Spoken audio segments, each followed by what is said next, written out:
ole thlir tu le ngai thatu zong te in zawa in chi bai le ve kule hei ni zan lama khanin Mizoram sarkar na thok ber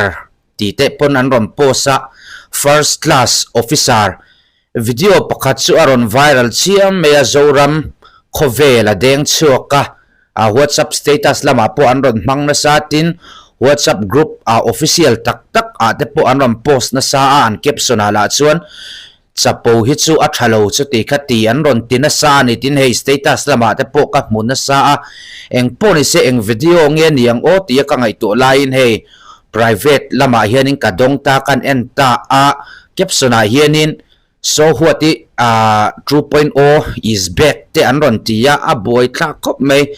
so huati chuak thar te pon ron ti ni eng po ni se la eng video chi ange ani hreturin kan clear howanga kan ngai dan te kan Sawisel don ani hey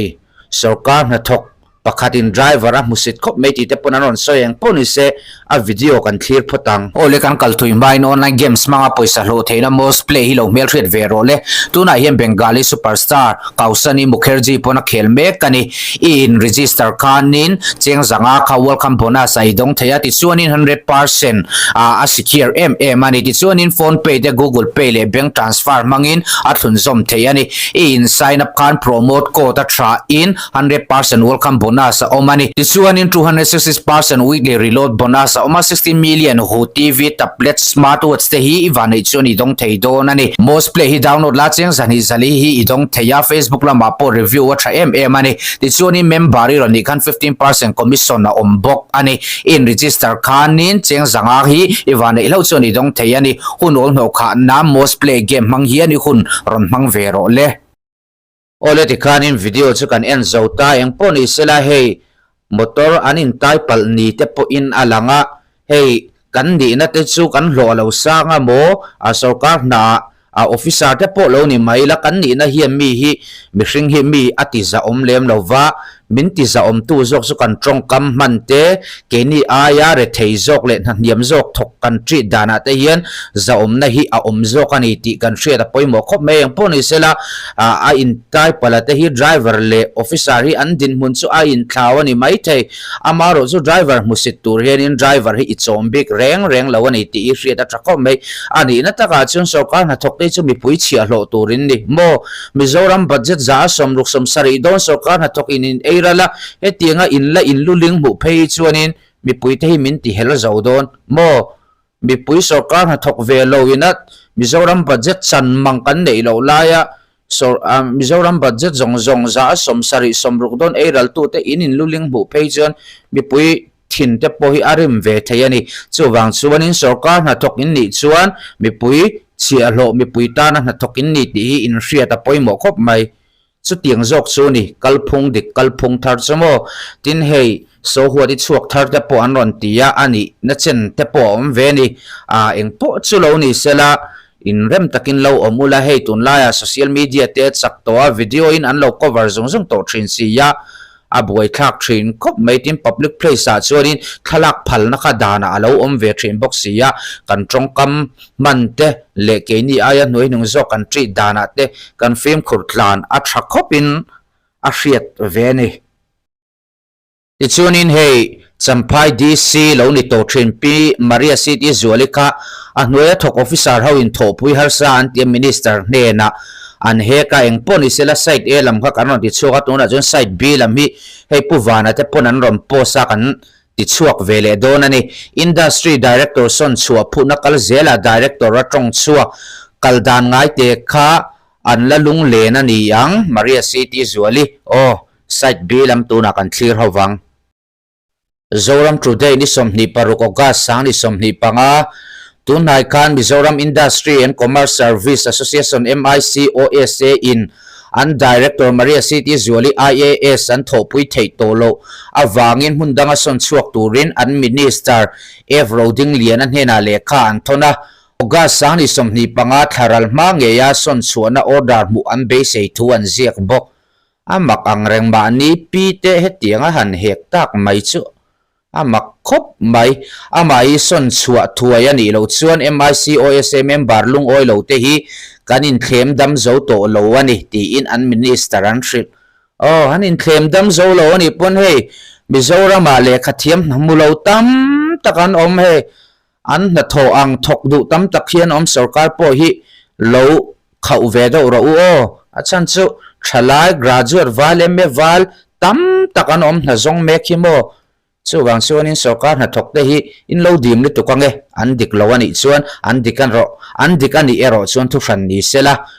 hetiang boruak hi mizorama thilthleng ngai lo ani ya voi khatlen na ani hialang thilthleng chungchanga commerce and industry director Maria City Zoli IAS chuan social media WhatsApp pa soifiana ang reng deu vo in August ni somni paruksani somni panga khan atar langa social media adar na sa le he athuzia hi mi thren khat chuan ama ani anrin lo thu te an soiboka zoram today chuan thu dar te ama zi ani le ni lo achui chiang social media lama industry director thuzia dar te angai ngai in zoram today chuan a ron da chuak thian te u industry department puan thrui call sem thin kha Kalpung Thar Business Reform Action Plan, Ease of Doing Business Single Window Clearance, Logistic Policy le akentel, Inland Container Depot, Air Freight Container Depot, Warehouse Industry 4.0 AI Internet of Things Machine Learning te aron suaka, Investment te, Special Economics Zone te, heng na han thok tur hian kan industry recruitment fu lo nen invest India niti ayak donor te anron proactive boxi kanaute hian heng initiative fi an zo lo ani bere or recruitment diklo taka na muang chi te poka aron soyani nia kita reform ho kitsu kalpui chho renga department som pathum revenue PN EPH taxation PW DMPCB EFNSS LESDERDUDPAMC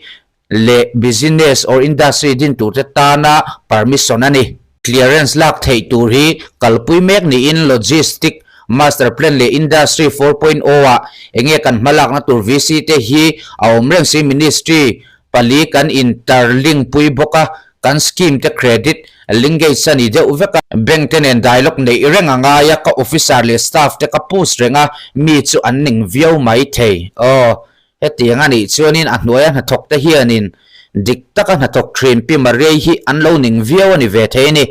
industry a hian EO level 6 in kan recruit a kumsom vel nuwa PO level 8 akaya kumsom vel nuwa AD akai thei chau thina kumsom ni chuang non gazette a alo om to nu le training regulation nei box si lo chu bill ve tak mai an ni ya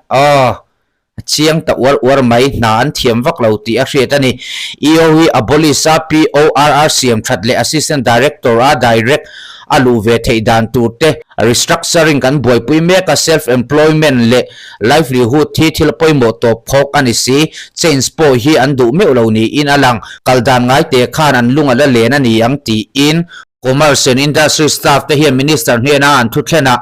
an director thopui theilo chan chiang takin an tar lang lem lo ni in alanga a chan ni om then khate director in a tar lang ta ani chiang ta ora engponi sela puwanan special report lama po se kan share vele photanga happy maria hi zora mi puite chuan dikna du mi ni angin kan lo hria hetianga naute na chang ei tu te dora lan chang tiang dawa anan king tamai chu amak ang reng khop mai chuanin hei puwana hian chiang takina ron zia ka kanan share vele nge pi maria city zuali IAS a department staff ten an thopui theilo chungchang site B arontia minga hiam vanei thanga ni somni paruk kharia sang ni somni panga mizo special report duhna ya director pi Maria City Zuali a department staff ten an thopui theilo thu industry minister hena ziakin an thlen chuan soizui a lo le a soifiana niya ngai WhatsApp lama darpo soizui a lo le kan chiar tak te khani pi Maria City Zuali a department na thila wangin tuna hian India rampo na azin mek asim hi khol tlang theih ani lo pi Maria chungcha hian mirin tlak tak pakhat ka biak chuan hetiang hian a soyani pi Maria hian sarkar na thokte hi mi puirong bol tu an ni angin office un chunga chuan an mani dor tu te dor theya an thutna thin turin a staff te a hril thin ni in a soya ma se a sot lem lowati office na tho hun chunga du huna chua bo mai te an ching thin chu pi Maria hian tha ati lova he tiang hi mo in pi in lo ngei lo na chan chu ni don ava mak ve comment lama in ngai dan ron soi ve te u industry department so ni lovin department a om to thin na office hun von dik adu thina wangin an ngai theilo tlang pui thi na ti bok o arab khak hle maya hetiang awanga in pi in lo he kani chuan zoram mi pui te hianin kandem don hle chauti hi hria ta tha office hun chunga in thla da thin te hriat chian an ni theinan ti in office a pi mare hian cctv avuata ni in an soya hei hi an ngai theilo ani ati pi mare hi nia kan soi thina champhai dc ani lai po khana ming tha a hlawa nei lova a huai sena tinari nom boka heya hnuaya na thok tu na mi industry department a hnuaya thok te om thalo venan cctv avua hi an lo ngai theilo ani phei chuan zoram mi pui te hian he tiang sarkar na thok te hi kan mamo lo chau o lekha thiam thalai fel tak tak na mulawan tamani sarkar pon hi lo shero u lekha thiam na mulo na zong me kan tam lituk om thadu lo te chu dim vak thin su he tiang te thil thanga ni chuan alo rap khak ani ye tu don na ina Sawisel danin director ani angin office discipline keng ko tura mo phurna nei ani ya discipline ngai theilo te du dana chu remati lo ani ati Mizoram sarkar hnuaya office tam taka cctv hi vu ani towa industry department so hi cctv vu ani lo thua soi bok ani eng poni sela pi mare hi asuli tukti lampang poni lova abuang thapa thil ti adu wanga ngai theilo in lo ni pal vai chuan Mizoram mi puite hian mak kan ti dona kan dem don chawa he thil hi chu a serious riawani chu wangjan sarkar thu nei tu ten hi chui chiang vat ula eng thil chi ange thleng ti hi Mizoram mi puite hria da hiran puang zar ula aduam khop mai hetianga ampi Maria hi alo diklawani pon rom puang zarula anwaya na thokten diklawani pon ron chui chiang ula aduam khop mai he thil ker ker hi chu